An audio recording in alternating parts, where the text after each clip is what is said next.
1977 के उन दस्तावेजों पर आधारित है जिन्हें आज भी लंदन की पुलिस और पैरानॉर्मल सोसाइटी ने अनसुलझा मानकर बंद कर रखा है।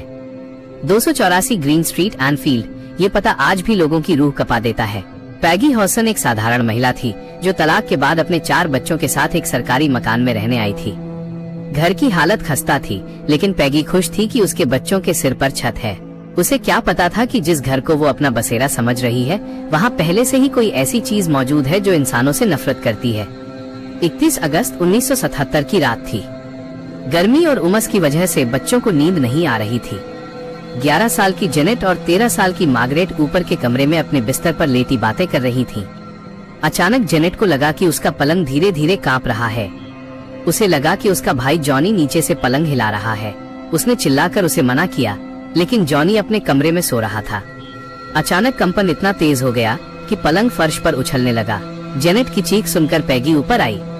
उसने देखा कि दोनों लड़कियां कोने में दुबकी हुई थीं। पैगी ने उन्हें डांटा और कहा कि ये पुरानी लकड़ी के चटकने की आवाज होगी। उसने बत्ती बुझाई और बाहर जाने लगी। तभी एक भारी धप की आवाज हुई। पैगी ने टॉर्च जलाई और जो देखा उसने उसके खून को ठंडा कर दिया।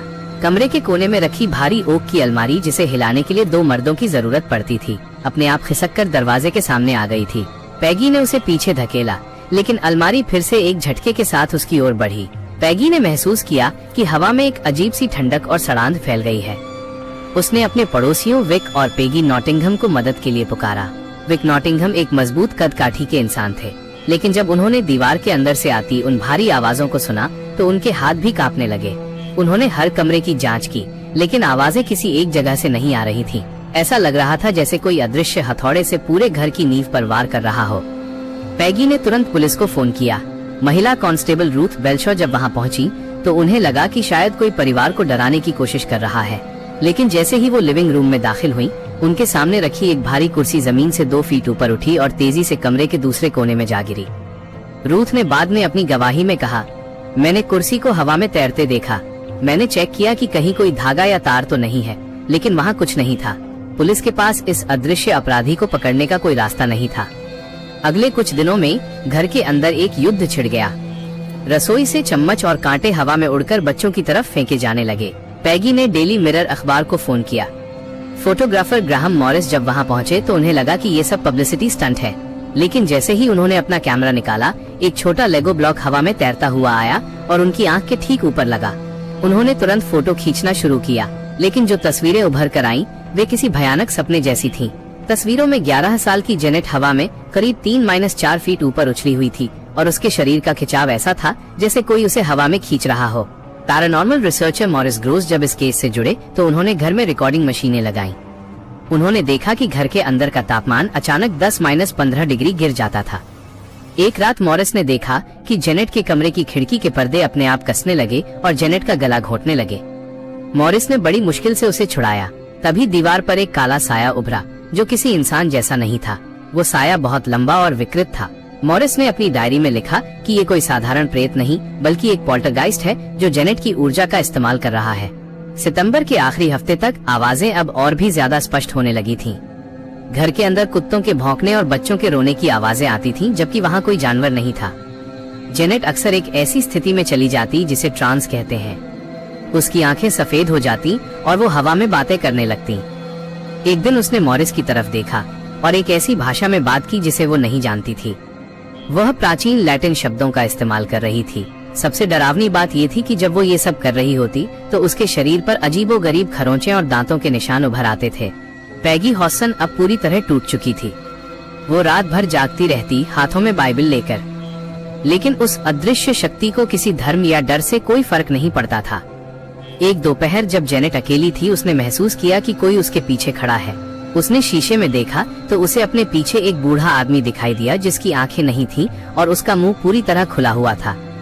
जेनेट चिल्लाई, लेकिन उसकी आवाज बाहर नहीं निकल पाई। वो बूढ़ा साया उसके शरीर के अंदर समाने लगा। यहीं से इस कहानी का सबसे भयानक अध्याय शुरू हुआ। जेनेट की मासूम आवाज पूरी तरह गायब हो गई और उसकी जगह एक ऐसी आवाज ने ले ली जो नर्क से आई हुई लगती थी। वो आवाज भारी, गंदी गालियों से भरी और बहुत ही डरावनी थी। मॉरिस ग्रोस ने जब उस आवाज से बात करने की कोशिश की तो उस रूह ने अपना परिचय दिया। उसने अपना नाम बिल विल्किंस बताया। उस आवाज ने कहा कि वो इसी घर में मर चुका है और अब वो इसे खाली नहीं करेगा। मॉरिस ने पूछा कि वो क्यों नहीं जाना चाहता, तो जवाब मिला, क्योंकि ये मेरा घर है और तुम सब यहाँ घुस बैठिए हो। खौफ का ये मंजर अब घर की दीवारों से निकलकर पड़ोसियों और पत्रकारों तक पहुँचने लगा था। जो कोई भी उस घर की दहलीज पार करता वो किसी न किसी अनहोनी का शिकार हो जाता। किसी की घड़ी बंद हो जाती तो किसी के जूते अपने आप जलने लगते। जेनेट की हालत दिन ब दिन बिगड़ती जा रही थी। उसकी हड्डियां चटकने की आवाजें दूर से सुनाई देती थीं। ऐसा लगता था जैसे बिल विल्किंस की रूह जेनेट के छोटे से शरीर को अंदर से फाड़ देना चाहती हो। जेनेट के गले से निकलने वाली वो आवाज किसी 11 साल की बच्ची की हो ही नहीं सकती थी। मॉरिस ग्रोस ने जब अपना टेप रिकॉर्डर चालू किया तो कमरे का तापमान इतना गिर गया कि वहाँ मौजूद लोगों के मुंह से भाप निकलने लगी। वो आवाज इतनी भारी और कर्कश थी जैसे कोई पुरानी मशीन जंग खा रही हो। जेनेट की आंखें ऊपर की तरफ चढ़ गई थीं और उसका शरीर लकड़ी की तरह सख्त हो गया था। उस आवाज ने चिल्लाकर कहा, मैं बिल हूँ, बिल विल्किंस। मैं इस घर की नीचे वाली कुर्सी पर बैठा था। अंधेरा छा गया और मैं सो गया। मेरी रूह यहीं अटक गई है और मैं कहीं नहीं जाऊंगा। मॉरिस ग्रोस और उनके साथी गाय लियोन प्लेफेयर दंग रह गए। उन्होंने तुरंत इस जानकारी की तफ्तीश शुरू की। उन्हें पता चला कि पैगी हॉस्टन के इस घर में आने से पहले वाकई वहाँ बिल विल्किंस नाम का एक बुजुर्ग रहता था। जब बिल के बेटे टेरी विल्किंस को खोजा गया तो उसने पुष्टि की कि उसके पिता की मौत ठीक उसी घर के निचले कमरे की कुर्सी पर बैठे बैठे ब्रेन हेमरेज से हुई थी। जेनेट को इस बात का पता होना नामुमकिन था, क्योंकि वो उस वक्त पैदा भी नहीं हुई थी और न ही पैगी ने कभी बिल के बारे में सुना था। अब ये साफ हो चुका था कि जेनेट के अंदर कोई और है, कोई ऐसा जो मर चुका था लेकिन जिसकी नफरत अभी भी जिंदा थी। अगले कुछ हफ्तों तक खौफ का तांडव अपनी चरम सीमा पर पहुंच गया। घर के अंदर रखी भारी मेजें अपने आप हवा में उलट जाती थीं। एक दोपहर जब गाय लियोन रसोई में खड़े थे, उन्होंने देखा कि एक चाकू दराज से अपने आप निकला और सीधे उनकी तरफ बढ़ा। वो चाकू हवा में ऐसे तैर रहा था जैसे कोई उसे हाथ में पकड़कर चला रहा हो। पैगी के बेटे जॉनी को अदृश्य हाथों ने सीढ़ियों से नीचे धक्का दे दिया, जिससे उसे गहरी चोटें आईं। घर के हर कोने में कुत्तों के गुर्राने की आवाजें आती थीं, लेकिन वहाँ कोई कुत्ता नहीं था। जेनेट को अब नींद में चलने की बीमारी हो गई थी और अक्सर वो रात को घर की छत पर या अलमारी के ऊपर सोती हुई पाई जाती थी, जहाँ चढ़ना एक छोटी बच्ची के लिए असंभव था। एक रात मॉरिस ग्रोस ने जेनेट के कमरे के बाहर पहरा देने का फैसला किया। आधी रात के वक्त कमरे के अंदर से फर्नीचर के टूटने की आवाजें आईं। जब वो अंदर भागे तो उन्होंने देखा कि जेनेट दीवार के सहारे करीब 5 फीट ऊपर हवा में लटकी हुई थी। उसके चेहरे पर एक अजीब सी शैतानी मुस्कान थी। तभी खिड़की का कांच अपने आप चकनाचूर हो गया और उसके टुकड़े गोल गोल घूमते हुए जेनेट के चारों ओर एक घेरा बनाने लगे। मॉरिस ने चिल्लाकर बाइबल की आयतें पढ़नी शुरू की, लेकिन वो शक्ति और भी हिंसक हो गई। जेनेट के मुंह से झाग निकलने लगा और वो बिल की आवाज में जोर जोर से हंसने लगी। तुम्हारी प्रार्थनाएं मुझे यहाँ से नहीं निकाल सकती, ये घर मेरा है। इस घटना की खबर जब लंदन के अखबारों में फैली तो वैज्ञानिकों और संदेह करने वालों की एक फौज 284 ग्रीन स्ट्रीट पहुँच गयी। कई लोगों ने आरोप लगाया कि जेनेट और उसकी बहन मार्गरेट ये सब खुद कर रही हैं ताकि उन्हें मशहूरियत मिले। एक प्रसिद्ध जादूगर को भी बुलाया गया ताकि वो ये साबित कर सके कि ये सब हाथ की सफाई है। लेकिन जब वो घर के अंदर पहुंचा तो उसकी अपनी जेब में रखे सिक्के अचानक गर्म होकर उसके शरीर को जलाने लगे और वो डर के मारे बाहर भाग आया। उसने स्वीकार किया कि वहाँ जो कुछ भी हो रहा था वो किसी भी ट्रिक या जादू से परे था। सबसे डरावना पल तब आया जब जेनेट को कुछ दिनों के लिए अस्पताल में भर्ती कराया गया। डॉक्टरों ने उसके गले की जांच की कि वो ऐसी आवाज कैसे निकाल सकती है। डॉक्टरों ने पाया कि जब जेनेट उस भारी आवाज में बोलती थी तो उसके वोकल कॉर्ड्स हिलते तक नहीं थे। ऐसा लग रहा था जैसे आवाज उसके फेफड़ों के बजाय सीधे हवा से पैदा हो रही हो। अस्पताल के वार्ड में भी अजीब घटनाएं होने लगीं। पास के मरीजों ने शिकायत की कि रात में कोई अदृश्य साया उनके कंबल खींच लेता है। एक नर्स ने गवाही दी कि उसने जेनेट को बिस्तर पर लेटे हुए देखा, लेकिन उसकी परछाई दीवार पर नहीं थी। जब जेनेट वापस घर लौटी तो हमला और भी निजी हो गया। अब वो साया केवल रात में ही नहीं बल्कि दिन के उजाले में भी दिखने लगा था। पैगी ने देखा कि सीढ़ियों के पास एक लंबा बिना चेहरे वाला आदमी खड़ा रहता था। जब भी कोई उसके पास जाने की कोशिश करता वो धुएं की तरह उड़ जाता। घर के अंदर की बिजली अपने आप जलती और बुझती रहती। दीवारों पर अब खून जैसे लाल रंग के धब्बे उभरने लगे थे। मॉरिस ग्रोस ने महसूस किया कि ये शक्ति अब जेनेट के शरीर को स्थायी रूप से कब्जा करने की कोशिश कर रही है। जेनेट का वजन तेजी से गिरने लगा और उसके शरीर पर अजीब से नीले निशान पड़ने लगे, जैसे किसी ने उसे लोहे की जंजीरों से जकड़ा हो। एक शाम जब पूरा परिवार लिविंग रूम में बैठा था, अचानक छत से पानी टपकने लगा, लेकिन ऊपर कोई पाइप नहीं था और न ही कोई बाथरूम। वो पानी नहीं था, वो एक चिपचिपा गाढ़ा तरल पदार्थ था जिसकी गंध सड़े हुए मांस जैसी थी। तभी जेनेट का शरीर हवा में मुड़ने लगा। उसकी हड्डियां ऐसे चटक रही थीं जैसे कोई उन्हें तोड़ रहा हो। वो किसी जानवर की तरह चारों पैरों पर चलने लगी और दीवार पर चढ़ने की कोशिश करने लगी। पैगी चिल्ला रही थी, लेकिन उसकी आवाज को दबाने के लिए घर के सारे रेडियो और टीवी अपने आप चालू हो गए, जिनमें से सिर्फ शोर और चीखें सुनाई दे रही थीं। मॉरिस ग्रोस को समझ आ गया कि वे एक ऐसी शक्ति से लड़ रहे हैं जो बहुत पुरानी और खतरनाक है। उन्होंने महसूस किया कि बिल विल्किंस अकेला नहीं था। वहाँ कुछ और भी था, कुछ ऐसा जो बिल की रूह को भी डरा रहा था। जेनेट ने एक बार शांत होकर फुसफुसाते हुए कहा, माँ, वो बूढ़ा आदमी रो रहा है। वो कह रहा है कि वो यहाँ से जाना चाहता है, लेकिन वो उसे जाने नहीं दे रहा। वो कौन है जेनेट? पैगी ने कांपते हुए पूछा। जेनेट की आंखें फिर से सफेद हो गईं और उसने एक ऐसी आवाज में जवाब दिया जो बिल से भी ज्यादा गहरी थी। मैं वो हूँ जो कभी खत्म नहीं होता। मैं वो हूँ जो अंधेरे में रहता है। इसके साथ ही घर के सारे दरवाजे एक साथ जोर से बंद हो गए और पूरे घर में सन्नाटा छा गया। एक ऐसा सन्नाटा जो किसी की मौत से पहले हो।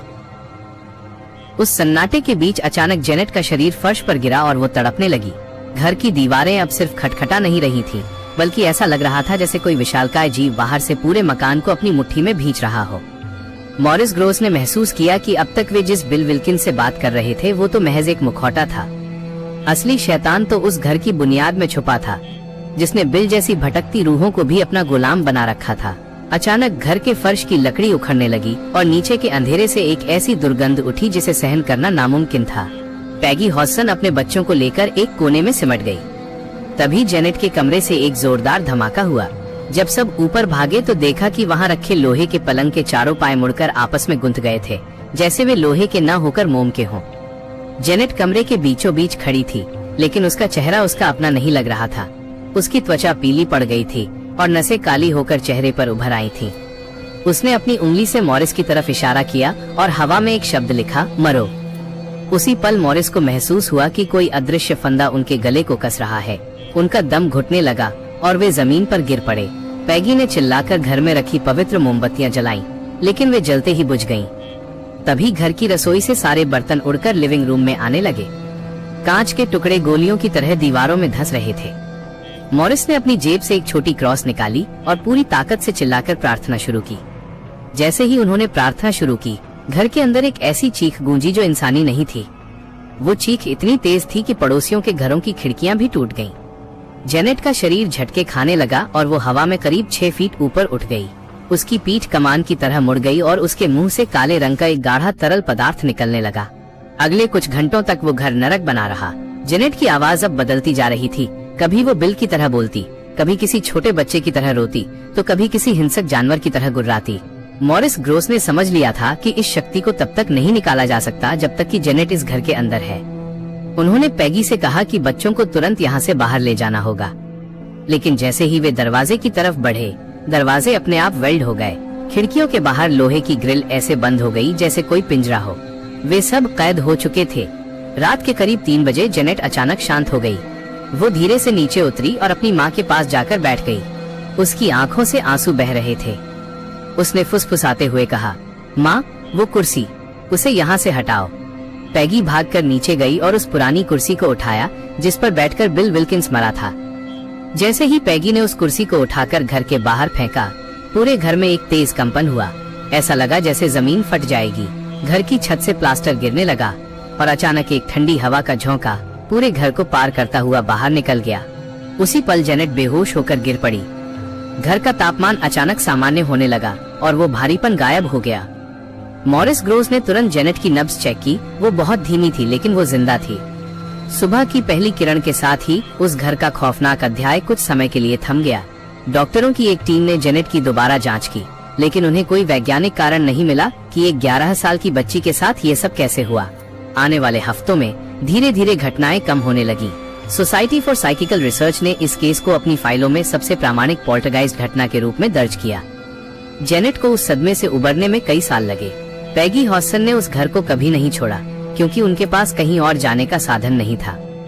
लेकिन उन्होंने उस कुर्सी वाले कमरे को हमेशा के लिए ताला लगा दिया। 2003 में जब पैगी की मृत्यु हुई तो उनकी लाश भी उसी घर के अंदर मिली जहां सालों पहले वो खौफ शुरू हुआ था। आज भी 284 ग्रीन स्ट्रीट का वो घर एनफील्ड में खड़ा है। कई लोग कहते हैं कि आज भी रात के सन्नाटे में वहाँ से किसी बूढ़े आदमी के खांसने और एक बच्ची के खिलखिलाने की आवाजें आती हैं। एनफील्ड की ये घटना साबित करती है कि कुछ रूहें मरने के बाद भी अपनी जगह नहीं छोड़ती और वे तब तक चैन से नहीं बैठती जब तक कि वे किसी जीवित इंसान की रूह को अपने साथ अंधेरे में न खींच लें।